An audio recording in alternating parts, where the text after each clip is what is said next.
26. I'm with Quinix and Cloud Bakers.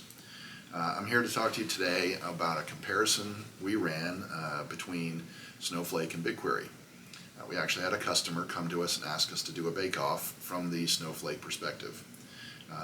So we actually made a blog post about this and ran down a number of different factors that you should consider when comparing the two. First one being the serverless architecture of BigQuery versus manual scaling of Snowflake. Snowflake advertises that they do separate the compute from the storage, which is a huge advantage. BigQuery does this natively because it was built in the cloud. The problem with the Snowflake side is that you have to manually scale up and scale down your Snowflake cluster, your compute side of that equation. And that just introduces more workflow. I'm sure you can automate it, but it's just another thing you have to factor in to your process that you're scaling up your cluster when you're really running your workloads. BigQuery does this completely natively. You don't have to give it a thought. You actually can't control exactly what its compute allocation is. Keeping this compute and storage is an incredible differentiator between modern day data warehouses and previous generations like Redshift, where you have to allocate a certain number of servers to hold a certain amount of storage. And what that really does is ties those together and makes it so that if you have a lot of data where you're not really doing a ton of querying, you're paying for all that compute capacity that you really never use. And with BigQuery natively, it just allocates the compute you need. There are ways with what they call slots to pre-allocate and make sure you have the capacity you want on demand, but you don't have to do that. That is purely optional. Another aspect to consider is the storage cost. Snowflake charges $40 per terabyte of active data stored per month, where Google's is about half that at $20 per terabyte stored active and $10 per terabyte stored in what they call archive mode. The nice thing about BigQuery again here is BigQuery automatically takes any tables or partitions of tables that have not been used for 90 days and reassigns them to the archive storage class, and that automatically cuts that cost in half.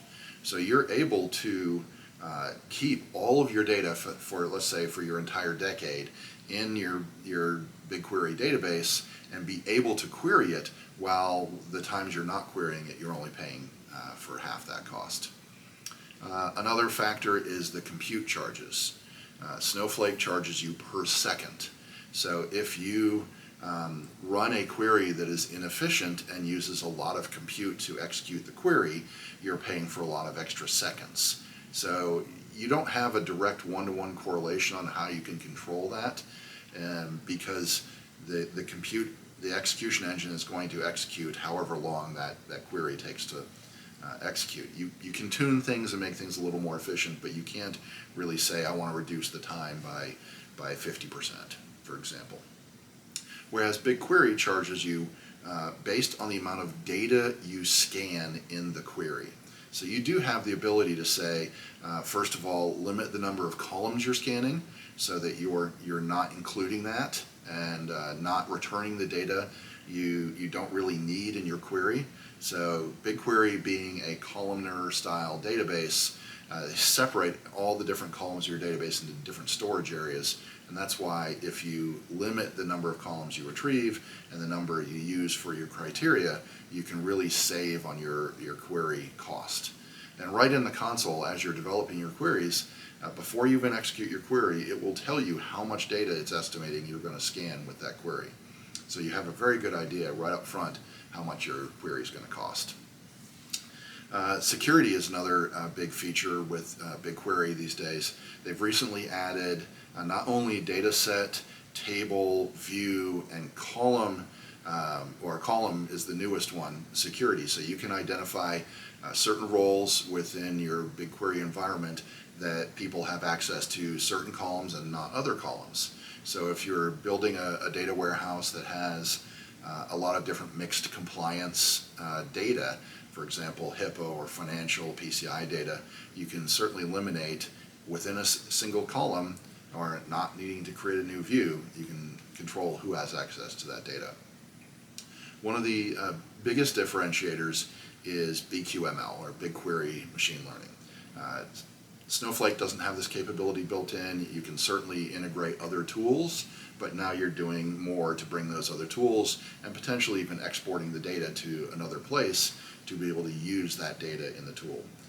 BigQML allows you to use the data that's already present and not only create, build, train, and validate your data model, your ML model, but then use it, and it's basically using kind of an extension of SQL. So you're building your model using select statements, and you're actually executing your model using a select statement as well. So it's very natural and comfortable to your traditional SQL developers, and it's built right in, which is a huge differentiator. The last thing I wanted to touch on was Bigquery Streaming. Both products, Snowflake and Bigquery, support something called micro-batching, which allows you to batch import small pieces of data very quickly into their system.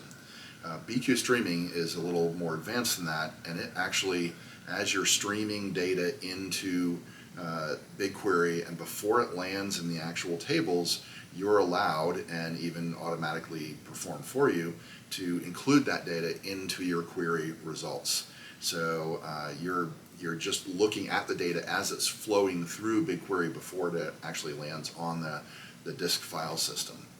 So it's a big advantage that we used for a customer we recently did. Using Looker as a visualization tool and the BigQuery BI engine, a newer feature of BigQuery, we were able to build a near real-time dashboard that used the streaming data as it was coming into BigQuery to really reduce the SLA on the data coming from an external system into Google Cloud and then being visualized to a person's computer. It was a big win for the customer. As always, Quinix and Cloudbakers has great cloud experts to help you understand and help you implement your BigQuery solutions. Feel free to reach out. Thanks again.